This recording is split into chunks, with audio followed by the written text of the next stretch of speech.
நவ கிரகங்களை அறிவோம் ஜோதிட யூடியூப் சேனலுக்கு உங்களை அன்போடு வரவேற்கிறேன். இந்த பதிவில் காண இருப்பது செவ்வாய் பெயர்ச்சி பலன்.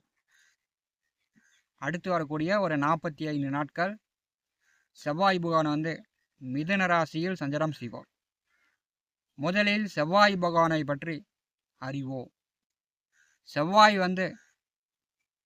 யுத்த கிரகம், வீரம், பூமி நிலத்துக்கு அதிபதி. கல்வி கிரகம் வீட்டில், அறிவு கிரகம் வீட்டில், இரட்டை உருவம், இரட்டை முகம் கொண்ட வீட்டில், உபய காற்று போத ராசியில் யுத்த கிரகம், போருக்கான கிரகம் செவ்வாய் பகவான் அடுத்த 45 நாட்கள் சஞ்சாரம் செய்வார். குருவை போல் சனியை போல் செவ்வாய்க்கும் 3 பார்வைகள் உண்டு. செவ்வாயும் தான் இருக்கக்கூடிய இடத்திலிருந்து 3 வீடுகளை பார்வை செய்வார். செவ்வாய் நிற்கக்கூடிய வீடு ஒரு யுத்தமாகத்தான் இருக்கும், சண்டையாக தான் இருக்கும். அந்த இடத்துல பிரச்சனை தான் கொடுக்கும்.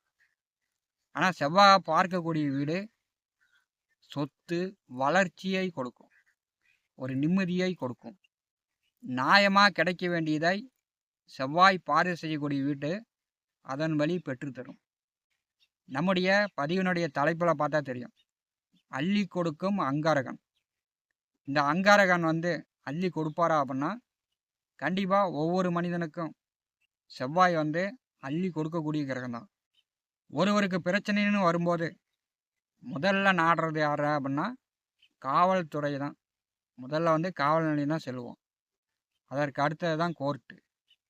அண்ணன் தம்பியாக இருந்தாலும் சரி, அல்லது அடுத்தவர் எதிரியாக இருந்தாலும் சரி, நம்முடைய சொத்துக்களை அபகரிக்க நினைத்தால் பார்த்தீங்கன்னா பத்திர ரீதியாக காவல் நிலையம், கோர்ட்டுக்கு சென்றால் கண்டிப்பாக நியாயம், நீதி கண்டிப்பாக நமக்கு கிடைக்கும்.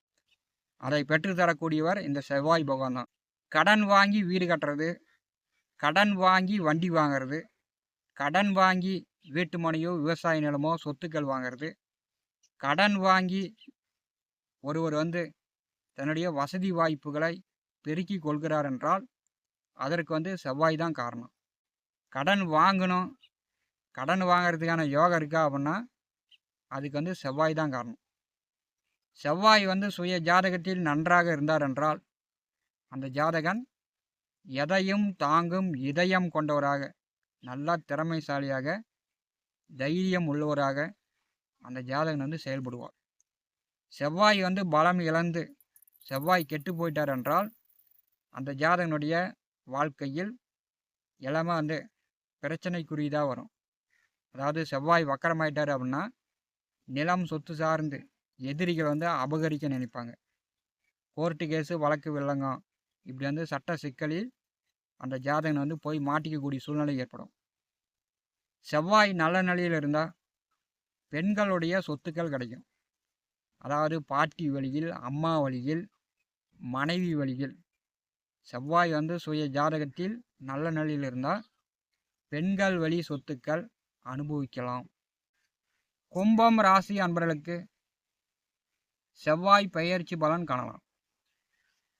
கும்பராசிக்கு 5வது வீட்டிலே மிருகசீரிஷ நட்சத்திரம் 3, 4 பாதத்திலும், திருவாதிரை நட்சத்திரம் 4 பாதத்திலும், புனர்பூச நட்சத்திரம் 1, 2, 3 பாதத்திலும் அடுத்த 1.5 மாத காலம் செவ்வாய் சஞ்சாரம் செய்வார்.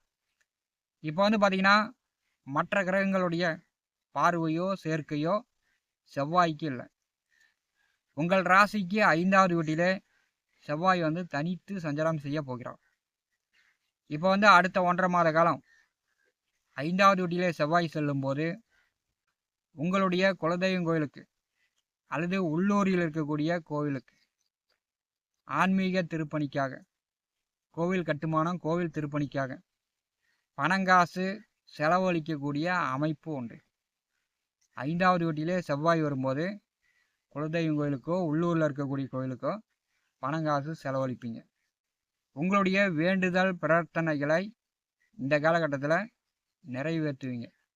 கோவிலில் ஏதாச்சும் வேண்டுதலை வச்சுருந்தீங்கன்னா இந்த காலகட்டத்தில் அதை செய்து முடிப்பீங்க. 5வது வீட்டிலே செவ்வாய் செல்லும்போது உங்கள் குழந்தைகள் மேல் பார்த்தீங்கன்னா பற்று பாசங்கள் குறையும். உங்கள் குழந்தைகள் கொஞ்சம் துருத்துருன்னு அவங்க வந்து விளையாட்டுத்தனமாக இருப்பாங்க. உங்கள் குழந்தைங்க உங்கள் பேச்சை கேட்காத மாதிரி அவங்க வந்து செயல்படுற மாதிரி இருக்கும். அதனால் வந்து நீங்கள் உங்கள் குழந்தைகளை அடிக்கிறது திட்டுறது அதெல்லாம் வந்து நீங்கள் தவிர்க்க வேண்டும். 5வது வீட்டிலே செவ்வாய் செல்லும்போது குழந்தைகளால் ஒரு சிலருக்கு வந்து பிரச்சனைகள் வரலாம்.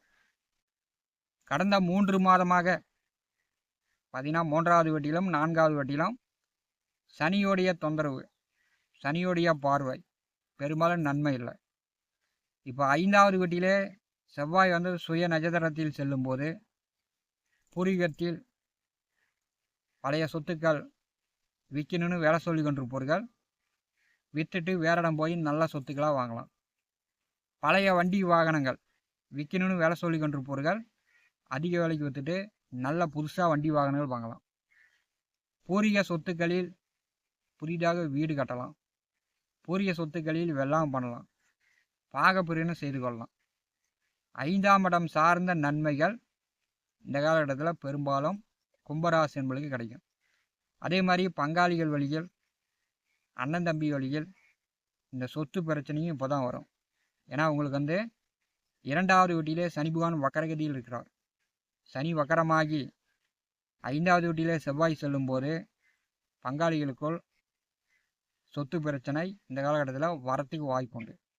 பங்காளிகளிடம் சண்டை கட்டிக்கிட்டு, ஏன்னா செவ்வாய் இருக்கும் இடம் யுத்தம்தான், போர்க்காலம்தான். பங்காளிகளிடம் சண்டை கட்டிக்கிட்டு காவல் நிலையம் கோர்ட்டு கேஸுன்னு செல்லக்கூடிய அமைப்பு ஏற்படுத்திடும்.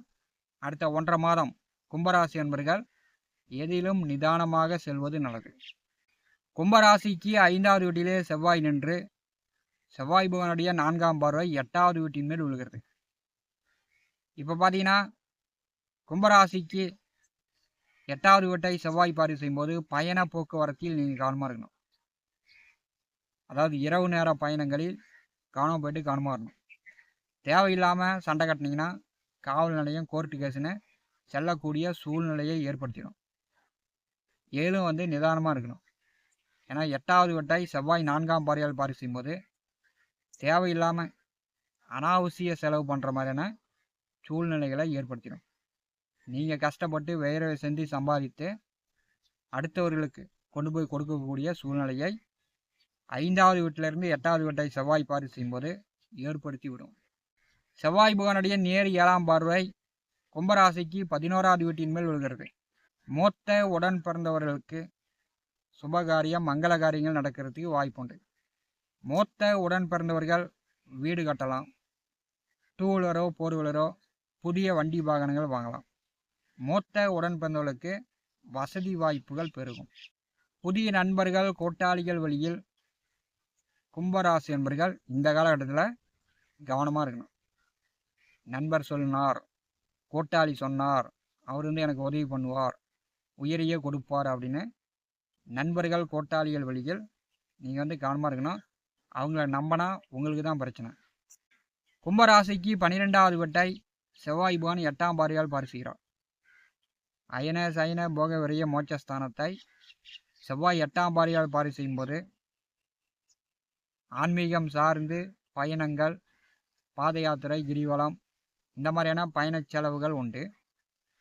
12வது வீட்டை செவ்வாய் பார்வை செய்யும்போது இரவு உறக்கம் குறையும். பகல் டியூட்டி பார்க்கக்கூடியவர்கள் இரவு வேலைக்கு ஷிஃப்ட் மாறி வேலை பார்க்கக்கூடிய சூழ்நிலை ஏற்படும். இரவு படுத்தா ஒரு குழப்பம், ஒரு நிம்மதி இல்லாத தன்மை இப்போ இந்த காலகட்டத்தில் கும்பராசி என்பதுக்கு ஏற்படும். 12வது வீட்டை 5வது வீட்டிலிருந்து செவ்வாய் பார்வை செய்யும்போது சிலருக்கு மது, மங்கை, சூது, கெட்ட வழியில் பணங்காசு செலவு பண்ணக்கூடிய சூழ்நிலை அடுத்த 1.5 மாதம் கும்பராசி என்பதுக்கு ஏற்படும். அதனால் வந்து எது தேவை எது தேவையில்லை அப்படின்னு நீங்கள் வந்து முடிவெடுத்து செயல்படுங்க. கும்பராசிக்கு 5வது வீட்டிலே செவ்வாய் பகவான் செல்லும்போது அவருடைய 3 பார்வைகளும் இந்த மாதிரியான பலன்களை உங்களுக்கு கொடுக்கும். 5வது வீட்டிலே செவ்வாய் செல்லும்போது கண்டிப்பாக குழந்தைகளிடம் ஒரு கருத்து வேறுபாடு, ஒரு நிம்மதி இல்லாத தன்மை இந்த செவ்வாய் வந்து ஏற்படுத்தி தீர்வார். அதனால் வந்து குழந்தைகளிடம் கும்பராசி என்பர்கள் இந்த காலகட்டத்தில் அனுசரிப்பு வேண்டும். நவ கிரகங்களை அறிவோம். இந்த ஜோதிட யூடியூப் சேனலில் தினந்தோறும் ஜோதிட பலன்கள் பதிவிடப்படும். நம்முடைய சேனலை பார்த்து கொண்டிருக்கக்கூடிய நண்பர்கள், இதுவரை சப்ஸ்கிரைப் செய்யாத நண்பர்கள் மறக்காமல் சப்ஸ்கிரைப் செய்து கூடவே இருக்கின்ற ஆல் பட்டன் அழுத்திங்க. நன்றி, வணக்கம்.